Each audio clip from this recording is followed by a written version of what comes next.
رخصتی کے وقت دلہن کے سر پر قرآن رکھنا، رخصتی کے وقت دلہن کے سر پر قرآن مجید رکھا جاتا ہے، یہ کیسا عمل ہے؟ محمد کامران کراچی سے۔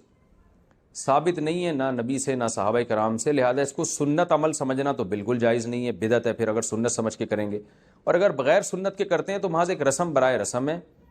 تو اس میں یہ پیغام دینا مقصد ہوتا ہے کہ بھئی قرآن کے سائے میں جا رہی ہو، لیکن یہ کہ ان چیزوں کو لوگ دین سمجھنا شروع کر دیتے ہیں، جو نہ کرے اس کو برا کہتے ہیں، اس لیے ان چیزوں کو چھوڑ دینا چاہیے۔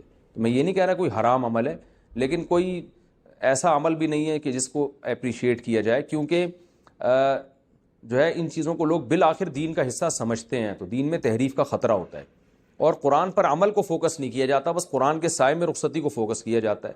تو زیادہ فوکس کرنا چاہیے عمل کو۔ شادی بیاہ میں آپ دیکھیں نا کیا دھوم دھڑک کے اور بے حیائی ہوتی ہے، رخصتی کے وقت قرآن سر پہ رکھ کے اپنا مسلمان ہونا ثابت کر دیتے ہیں۔ تو قرآن نے تو سادگی سے نکاح کا حکم دیا، بے حیائی سے بچنے کا حکم دیا، اس کو فالو کریں، اس سے برکت ہوگی۔ تو ان چیزوں کی وجہ سے نا جب لوگ پھر عمل کو دوسرے درجے میں رکھ دیتے ہیں تو یہ غلط چیز ہے۔ کون سے گناہوں سے ایمان ختم ہو جاتا ہے؟ تنہائی کے ایسے کون کون سے گناہ ہیں جس سے ایمان سلب ہو جاتا ہے؟ محمد رمیز انصاری انڈیا سے۔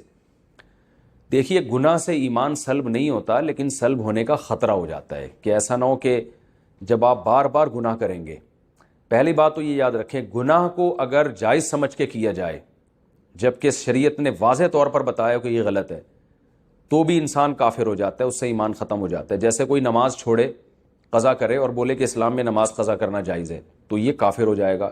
کوئی شراب پیے اور کہے کہ اسلام میں شراب پینا جائز ہے، تو کافر ہو جائے گا، کیونکہ یہ اجماعی مسائل ہیں۔ لیکن اگر کوئی گناہ کو گناہ سمجھ کے کرتا ہے، اسے پتہ ہے کہ میں غلط کر رہا ہوں، تو وہ کافر نہیں ہوتا، گناہ گار ہو جاتا ہے۔ البتہ یہ ضرور ہے کہ حدیث سے ہمیں یہ پتہ چلتا ہے کہ ایمان کے اس مقام پر وہ نہیں رہتا، کیونکہ گناہ کرنے سے ایمان کی ویلیو کم ہوتی ہے۔